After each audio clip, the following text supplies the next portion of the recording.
Hi students, welcome to KC Botany. நம்ம இந்த வீடியோல என்ன பார்க்க போறோம் அப்படினா 12th zoology PUC ஸ்டூடண்ட்ஸ்க்கான குவார்ட்டர்லி எக்ஸாம் இம்பார்ட்டன்ட் क्वेश्चंस பார்க்க போறோம். ஸோ ஆல்ரெடி நம்ம வந்து இன்டீரியரா இருக்கக்கூடிய क्वेश्चन ப்ளஸ் வந்து புக் பேக் ரெண்டுமே அப்டேட் பண்ணியாச்சு, தமிழ் மீடியம் இங்கிலீஷ் மீடியம்.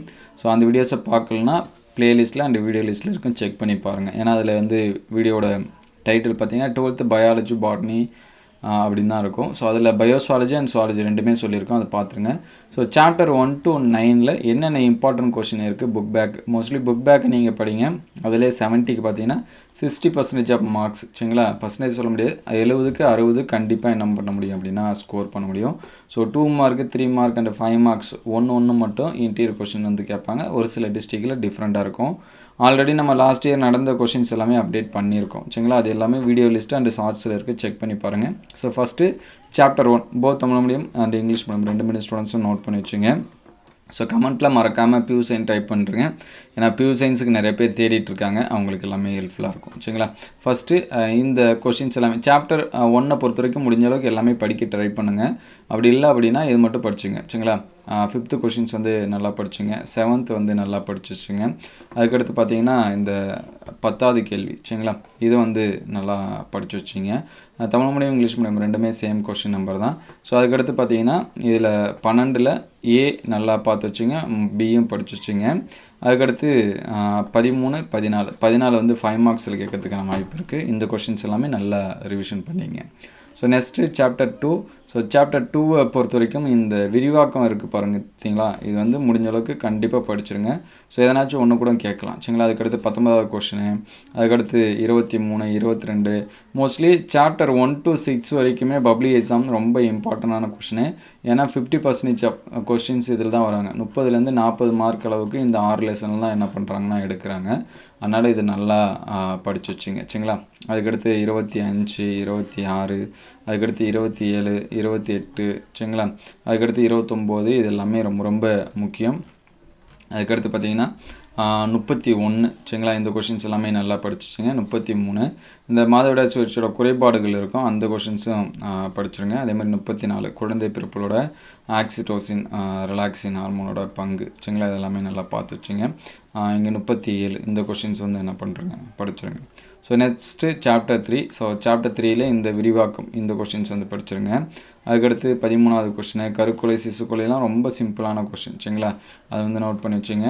அதேமாதிரி இந்த பால்வினை நோய்கள் பற்றி நல்லா படித்து வச்சிங்க. அதை வச்சு ஜென்ரலாக கூட நமக்கு வந்து என்ன பண்ணலாம், கொஷின்ஸ் வந்து கேட்கலாம். அதனால் நல்லா பார்த்துங்க. ஸோ அதுக்கடுத்து 19, 20 இந்த கொஷின்ஸ் எல்லாமே என்ன பண்ணுங்கள் நல்லா பார்த்து வச்சுங்க. So next chapter 4. So chapter 4 பொறுத்த வரைக்கும் இந்த லைனேஷன் 27, 28, அதுக்கடுத்து 30, 31, 32, அதுக்கடுத்து 33 இதெல்லாமே ரொம்ப ரொம்ப முக்கியமான கொஷின்ஸ், சரிங்களா? நல்லா படித்து வச்சுங்க. அதுக்கடுத்து ஆர்ஹெச் காரணி 37, அதுக்கடுத்து 39, அதுக்கடுத்து 41 இதெல்லாமே நல்லா பார்த்து வச்சுங்க. அதுக்கடுத்து இந்த கொஷின்ஸ் எல்லாமே முடிஞ்ச அளவுக்கு ட்ரோசோஃபில்லா படிக்க முடிஞ்சால் அதையும் வந்து என்ன பண்ணுறேங்க படித்து வச்சுங்க, சரிங்களா? So next chapter 5. சாப்டர் 5 பொறுத்த வரைக்கும் இந்த 17வது கொஷினு இது வந்து பிக்சர் வச்சு கேட்கலாம், ஒரு சில டைம் கேட்டிருக்காங்க, சரிங்களா?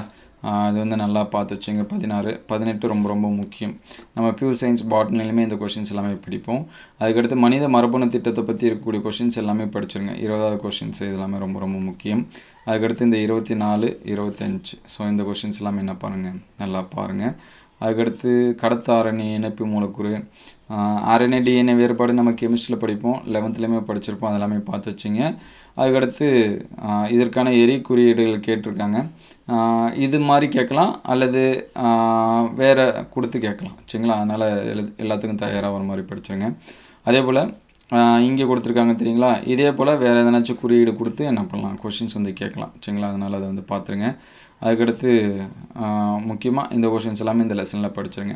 So next chapter 6. So chapter 6 பொறுத்த வரைக்கும் 17 நல்லா படிச்சிருங்க. 18 குவி பரிணாமம் விரி பரிணாமம் அந்த வேறுபாடு இதெல்லாமே நல்லா படிச்சுச்சுங்க. அதுக்கடுத்து டார்வினிய கோட்பாடுகளுக்கான முக்கிய எதிர்கருத்துகள் அதை வந்து படித்து வச்சிங்க. மோஸ்ட்லி இந்த கொஷின்ஸ் எல்லாமே நல்லா என்ன பண்ணுங்க பாருங்கள், சரிங்களா?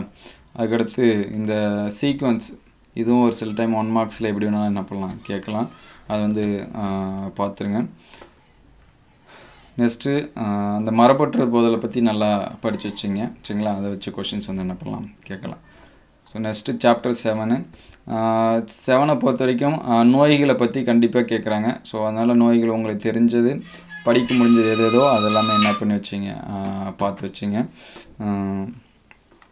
இந்த கொஷின் ஜென்ரலாக கேட்கக்கூடிய கொஷினு 22, 23 அதேமாதிரி வைரஸ் நோய்களை பொறுத்த வரைக்கும் எது கேட்பாங்கன்னு சொல்ல முடியாது. அது டிஸ்ட்ரிக்ட் வைஸாக சேஞ்சஸ் ஆகும்.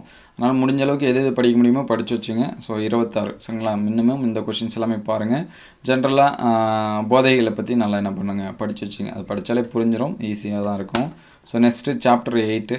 ஸோ சாப்டர் 8 பொறுத்த வரைக்கும் அந்த இம்யூனோகுளோபின் இருக்கும் பாருங்கள், அதை நல்லா பார்த்து வச்சுங்க. இந்த இம்யூனோகுளோபினோட அமைப்பு இது வந்து நிறைய டைம் என்ன பண்ணியிருக்காங்கன்னா கேட்டிருக்காங்க. அதுக்கடுத்து தடுப்பு மருந்து, ஹெச்ஐவி பற்றி என்ன பண்ணி வச்சிங்க நல்லா படித்து வச்சிங்க. அதுக்கடுத்து 30வது கொஸ்டின், இந்த கொஷின்ஸ் வந்து நோட் பண்ணி வச்சிங்க. அதுக்கடுத்து தடைக்காப்பு பற்றி வந்து என்ன பண்ணி வச்சிங்க நல்லா படித்து வச்சுங்க சரிங்களா. இதில் ஒரு சில கொஷின்ஸ் வந்து இன்டீரியர் கொஷின்ஸ் கூட கேட்கலாம். அதுமாதிரி இந்த இன்டர்ஃபெரான்லாம் நமக்கு தெரிஞ்சது தான் சரிங்களா. அதெல்லாமே நல்லா பார்த்து வச்சுங்க. ஏன்னா நம்ம 11th அதை பற்றி என்ன பண்ணியிருப்போம் தெரிஞ்சிருப்போம் சரிங்களா. அதை வந்து பார்த்துருங்க. ஸோ ஃபைனலாக 9th லெசனு. ஸோ 9th லெசனை பொறுத்த வரைக்கும் இங்கே நிறைய டெஃபினிஷன் கொஷின்ஸ் வந்து இருக்கும்.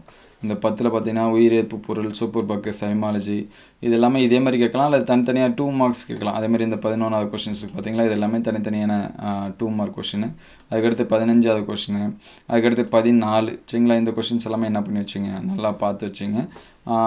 மினிமம் இந்த கொஷின்ஸ் வந்து பார்த்தாலே போதும். அதுக்கடுத்து நம்ம சாப்டர் வைஸாக சொல்லியிருக்கக்கூடிய இம்பார்ட்டன்ட் கொஷின் சரிங்களா. அது எல்லாமே பார்த்தீங்கன்னா ஓரளவுக்கு உங்களுக்கு வந்து ஃபுல்லாக லெசன்ஸ் வந்து என்ன பண்ணிட்டுனா கவர் ஆகிடும். ஸோ இது எல்லாமே நல்லா படித்து வச்சுங்க. இந்த வீடியோ எந்த அளவுக்கு ஹெல்ப்ஃபுல்லாக இருக்குது அப்படின்னு சொல்லிட்டு கமெண்ட் பண்ணுங்கள். இந்த கொஷினை மறக்காமல் ஸ்கிப் பண்ணாமல் என்ன பண்ணுறேங்க படிச்சுருங்க. ஆல்ரெடி அப்லோட் பண்ண வீடியோஸ் பார்த்தீங்கன்னா வீடியோ லிஸ்ட்டில் இருக்கும், அதை வந்து செக் பண்ணி பாருங்கள். ஸோ நெக்ஸ்ட்டு நம்ம பாட்னிங்கை அப்டேட் பண்ணுவோம், மாடல் கொஷின் பேப்பர்ஸும் அப்டேட் பண்ணுவோம் சரிங்களா.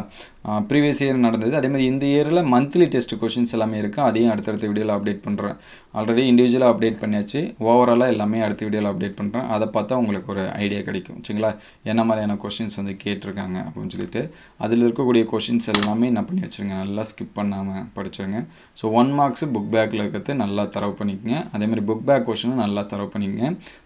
கண்டிப்பாக நம்மளால் என்ன பண்ண முடியும் அப்படின்னா ஃபுல் மார்க்ஸ் வந்து ஸ்கோர் பண்ண முடியும். நீங்கள் எவ்வளோ மார்க் வந்து எடுக்கிறதுக்கு எதிர்பார்க்குறீங்க அப்படிங்கிறதையும் கமெண்ட் பண்ணுங்கள். இந்த வீடியோ உங்களுக்கு பிடிச்சிருந்துச்சுன்னா ஒரு லைக் பண்ணுறேங்க. Thank you all.